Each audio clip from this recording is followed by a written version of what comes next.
தனுசு ராசி நேயர்களே, ஜென்ம ராசியில் புதன் 3ல் சனி சஞ்சரிப்பது நல்ல அமைப்பாகும். அது மட்டுமில்லாமல் உங்கள் ராசிக்கதிபதி குரு பகவான் தற்போது வக்ரகதியில் இருப்பதால் பண வரவுகள் மிக மிக சிறப்பாக இருக்கும். எடுத்த காரியத்தை குறித்த நேரத்தில் செய்து முடிக்கக்கூடிய ஒரு வாய்ப்புகள் உண்டு. தொழில் ரீதியாக ஒரு நல்ல ஒரு வளர்ச்சியினை அடையக்கூடிய ஒரு அதிர்ஷ்டமானது உங்களுக்கு உண்டு. எடுத்த காரியத்தை குறித்த நேரத்தில் செய்து முடிப்பீர்கள். நல்ல வாய்ப்புகள் உங்களுக்கு கிடைக்கும். வேலையாட்கள் ஒத்துழைப்பு மிகவும் சிறப்பாக இருக்கும். உத்தியோக ரீதியாக பார்க்கின்ற பொழுது எடுத்த பணியை சிறப்பாக செய்து முடிக்கக்கூடிய ஒரு வாய்ப்புகளும், பயணங்கள் மூலமாக ஒரு சில அனுகூலங்களும் ஏற்படும்.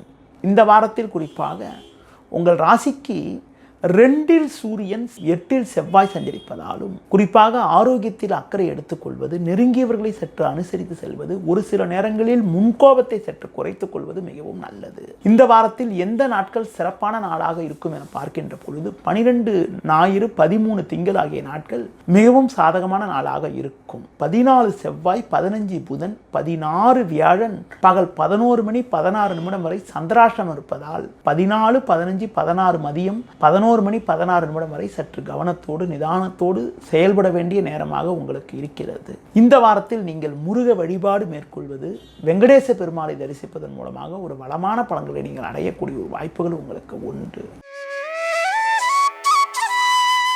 மகர ராசி நேயர்களே, உங்கள் ராசிக்கு 2ல் சனி 7ல் செவ்வாய் சஞ்சரிப்பதாலும், குரு பகவான் தற்போது வக்ரகதியில் இருப்பதாலும் எதிலும் சற்று கவனத்தோடு இருக்க வேண்டும். பேச்சால் வீண் பிரச்சனைகள் ஏற்படலாம். குடும்ப ஒற்றுமை அவ்வளவு சிறப்பாக இருக்காது. கணவன் மனைவியிடையே ஒருவருக்கொருவர் கௌரவம் பார்க்காமல் விட்டு கொடுத்து செல்வது நல்லது. தொழில் ரீதியாக பார்க்கின்ற பொழுது சின்ன சின்ன பிரச்சனைகளை சந்திக்கக்கூடிய ஒரு நாட்களாக வருகின்ற நாட்கள் இருக்கும். கிடைக்கும் வாய்ப்புகளை தற்போது பயன்படுத்தி கொண்டால் விரைவில் ஒரு சில அனுகூலத்தை அடையக்கூடிய ஒரு வாய்ப்புகள் உண்டு. உத்தியோக ரீதியாக பார்க்கின்ற பொழுது பிறர் விஷயத்தில் தலையிடாமல் உங்களுக்கு ஒதுக்கப்பட்ட பணியில் மட்டும் கவனம் செலுத்த வேண்டிய நேரமாக வருகின்ற நாட்கள் இருக்கிறது.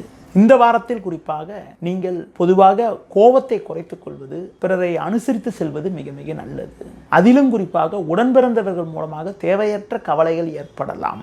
இந்த வாரத்தில் குறிப்பாக எந்த நாட்கள் சிறப்பான நாளாக இருக்கும் என பார்க்கின்ற பொழுது 12 ஞாயிறு 13 திங்கள் 14 செவ்வாய் 15 புதன் ஆகிய நாட்கள் சிறப்பான நாளாக இருக்கும்.